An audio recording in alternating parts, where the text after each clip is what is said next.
Hi guys, this is Wireheadking, and today I'm going to be teaching you how to create a scene like this in Blender 2.6. And by that I mean I've got an image which I made in Blender and then added in some objects which I made in Blender afterwards into the render.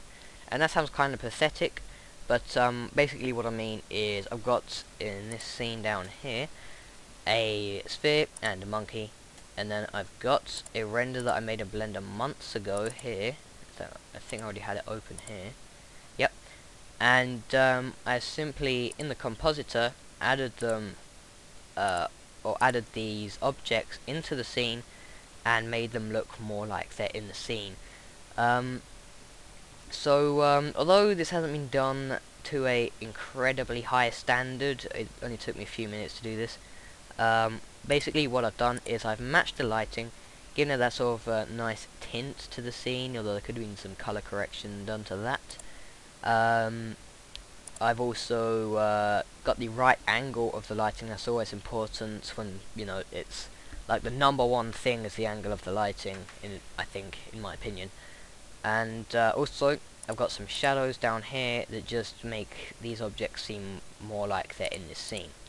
So enough of talking about what I did, let's show you how I did it.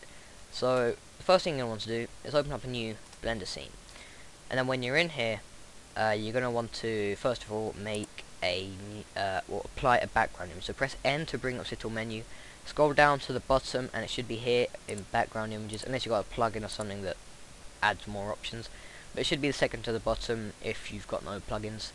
And with the background images, just tick that, hit this little arrow, and then press add image. Then another thing will appear, hit this arrow, another thing will appear, hit open, and then find the image that you're wanting. Now I'm not going to use the image that I showed you just then, because that was made in Blender, so you know it's kind of pointless if I just do that, because most of you are going to want to composite something into a real life scene.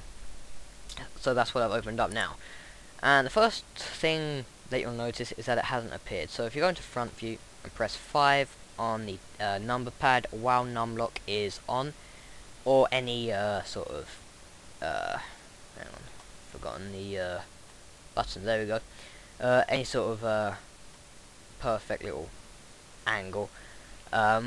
Anyway, yeah, so basically you need to be in front view in ortho mode, meaning orthographic, or short for, or abbreviated even. Anyway, so once you're in front view, just zoom out a bit and press Ctrl Alt and number pad 0, and while numlock's on again, and basically you should be seeing things perfectly from the front. So the first thing you want to do once you've done that is, with the cube selected, press GZ1 or GZ1, whatever you want to call it, you know. Yeah, I just say Z because most people say Z. Anyway, now with the camera selected, you're going to want to move it up and rotate it to follow the scene, to make it seem like the cube, or whatever you've got. In fact, I'm going to swap it with a monkey in a second, because that's got more interesting shadows. Just make it look like this object is in the road. So another way to test that is just simply move it forwards and backwards like that. That's actually looking quite good. There's a bit of a dip in the road, it goes a bit downhill, so I don't care if it sort of shoots off into the sky, because it would do that anyway. So yeah, I think we actually got that perfect. Sorry about that. So now that I've done that, there's no reason why I need to have the image slightly faded, so let's just increase the opacity to 1. However, I just remembered one problem that might affect this image. Basically, with the camera, or with the image even, it's been stretched because it hasn't got the same dimensions that the camera has, and that's a bit of a problem. So the way we're going to fix that is change the camera dimensions to the image dimensions to stop the stretching of the image. So to do that, I'm just going to set the x-axis to 1632, and then on the y-axis it's going to be 1232, and now it's perfect. I'm going to set the percent here to 100% so it renders all these pixels, not just half of them. And now hopefully, yeah, still looks like it's on the road. Anyway, as I say, I'm going to replace that with a monkey. So add mesh monkey, and then just like the cube, I'm going to press GZ1 so that it's now on top of the grid floor, like that. Although, doesn't quite look like it is. Anyway, first thing I'm going to do is, in fact, yeah, let's just add a plane actually, and just go over here and tick wire, so that then we can see it from the side, even if we're not on wireframe. Then we're just going to bring down the monkey like that, and then just rotate it to make it seem like it's just, you know, naturally on the plane like that, and then just rotate it as well. And now if I select the plane, press Shift S, cursor to selected, and then select the monkey, and then press go to Object, Transform, Origin to 3D Cursor, I can make it bigger and it will stay fixed onto the floor. So that's quite nice. So let's keep it nice and big actually, so we can see the shadows underneath it. And because this is looking like a nasty ugly monkey, let's add a subdivision surface modifier, make it smooth, and now it's looking nice again. Alright, so now we just increase the size of the plane, because this is where the shadows are going to be appearing. We've now got that part of the scene set up. Now the last thing we need to do is adjust the lighting and render it, composite it, and then we're done. However, that's a lot easier said than done. So, first of all, what I'm going to do is select the floor and then hold Shift and then right click on the monkey, then press H, and that will hide them. It doesn't delete. It hasn't deleted the monkey. Just press Alt H again, and they return to normal. So we're just going to leave it at H. So, what we're going to do with the lighting is look closely at the image. So delete the default lamp. We don't need that. Basically, we're going to need to figure out where lighting is. So the best way to do this is to figure out where a flat surface is. For example, we've got a little hill here, and if we zoom in, you know, you can see the shadows of going downhill. So then you automatically think, oh, okay, so the lighting is somewhere to the top right of this image. But no, because if you look at this signpost over here, which is on a more flat surface, you'll see that there's no shadow being cast going in that general direction from the bottom of it to the going left, basically, which would be anyway in the same direction as these. So it's better to find something on a flat surface and then find more than one of these. So we've got one here, no shadow being cast. There's a bit of shading being done here, actually on the object, but nothing else apart from that. And then we've got another signpost over here, and that's got no shadows either, but it's got a very slight shadow there. But from what I'm seeing, it seems the light is actually coming from sort of some place above, but slightly forwards of the scene. So let's just do that. So go into side view, then add lamp sun. Now at the moment it's just going directly down. What I'm going to do is just bring it over just a bit, maybe even that much, and then rotate it like that, so it's going down across the center of the scene. Now I'm pretty sure that's the correct lighting, so I just need to add some colors. So all of the sun, or basically the sun, because we're outside in the desert, is just a very pale yellow. It's not completely white. It's always a very pale yellow color that seems white when you look at it. And you've got some funny goggles on or whatever that makes it blue or whatever. I don't know. But naturally it's a very light yellow. I'm also going to increase the energy to about 1. In fact, actually yeah, to about 1.2, just to make it a bit brighter, because we are in a very open desert. Not many clouds, there's a few, but generally the sun will be shining very bright on this day. Alright, so now we've got the lighting set up. Just press Alt H again, and we have returned the objects to the scene. So then, the next step is to apply environment lighting and ambient occlusion. You're probably wondering what on earth I'm on about, but I'll tell you. I'm just going to make the plane a bit bigger so that it fills the entire camera space. So yeah.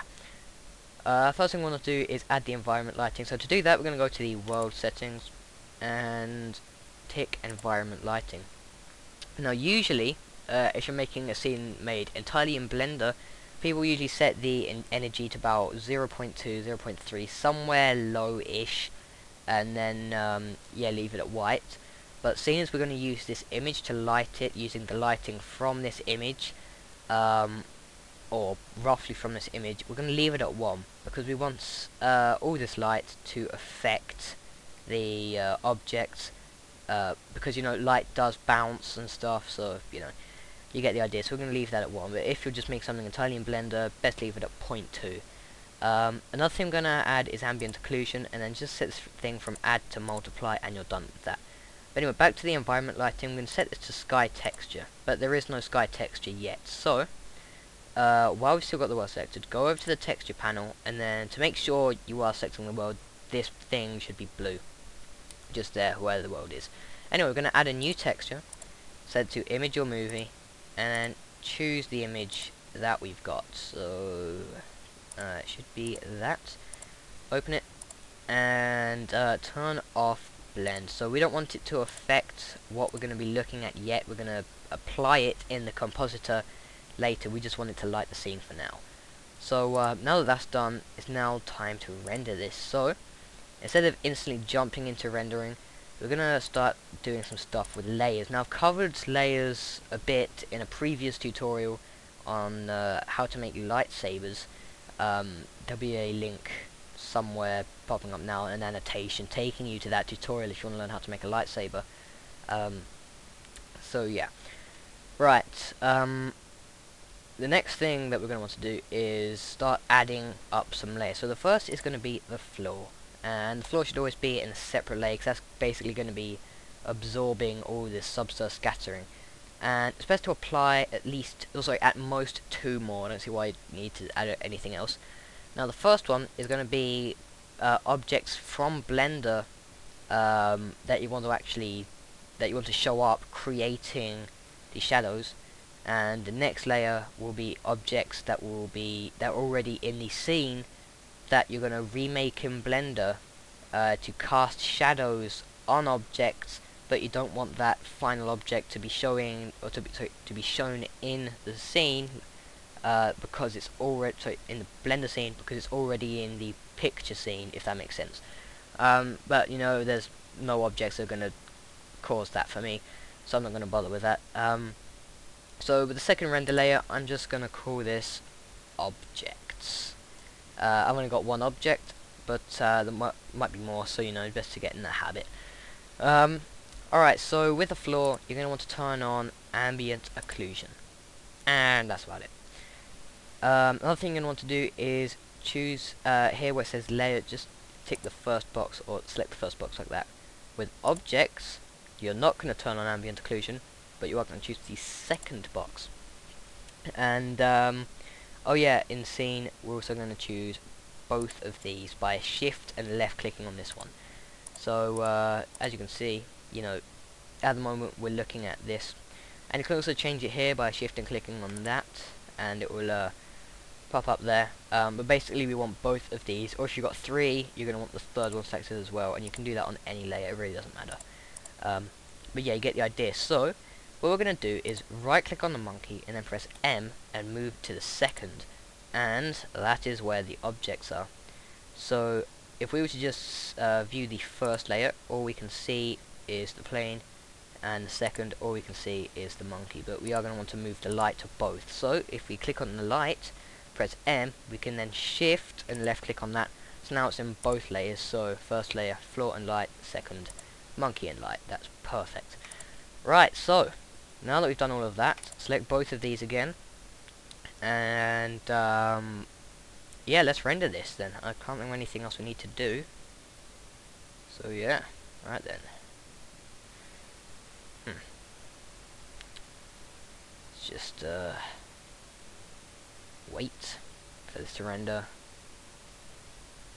and it does take time, so let's just actually pause this video and I'll resume it when it's finished rendering.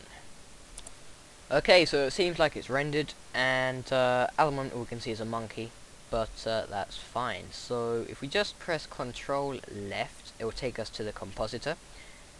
Press use nodes and backdrop, and now if we just spread these out, add output viewer, and now we can just see things, and perfect. Right, I'm just going into full screen, and just gonna leave it at that. So at the moment all we can see is the shadow that's appearing, because the monkey's not there, but the floor is there and it's receiving the shadow, and yeah, that's what that's about. But that's just the final render of the shadow. If you want to look at the shadows themselves and where they will be, get this AO bit, which stands for ambient occlusion, and put that into the viewer, and then as you can see, what we've got is everything is completely white apart from where the shadows are, and that's exactly what we want, because the original thing, which is here, has got lighting from the blender scene that will make this not work as well. So yeah, just leave the ambient occlusion in here just for now so I can show you. Basically what we've got is, or what we want to do is get this so that the darker this bit gets, the darker the scene will get, so that the shadows look like they're in the scene. There's a very simple way of doing that, and oh yeah, let's just do that now actually. So first of all, we're going to want to add a mix. In fact, is that really what we want to add? Yeah, that is. Alright, and we're going to change it from mix to multiply, and then set the factor to 1, and that's fine. Then just put the ambient occlusion into the top. Just take that out of the viewer. We can put the mix into the viewer like that, and then now press Shift A, input, image, open, and then find that image which is there, open it, and put that into the bottom. You'll then see that half of the image has been chopped off, but you've got the shadow there, and that's perfect. That's exactly what we wanted. So now we're going to want to get the rest of the image back, because it's just gone, and that's quite easily done. So the way to do it is to go to color, alpha over, get the alpha from the render layer, get that as the factor, then get this underneath, and then put the image on top like that. Whoops, there we go. And then put the alpha into the viewer, and yay, it's returned. So we've got our image back to normal, and a shadow is appearing on the floor. And that's, well, that's exactly what we wanted. So now the last thing we need to do is simply make the monkey appear. So duplicate the render layer, just bring over here, maybe not that far over there, and change this from floor to objects. And the only object that's here is the monkey. So let's just simply plop that in to the scene. So we're going to use another alpha over, get the alpha from this monkey in there, then get the alpha over from this into the top, and the image from the monkey into the bottom, and then put that into the viewer, and there you go. Your monkey, or my monkey, whatever your object is though, is now in the scene, and yeah, it looks awesome. So yeah, thanks for watching. Comment, rate, subscribe. I hope you enjoyed this tutorial or learned something from it. So comment, rate, subscribe, visit my website, follow me on Twitter, and you know, leave a comment, you know, questions, ask them in the comments, stuff like that. Do whatever you like. And yeah, thanks for watching, and goodbye.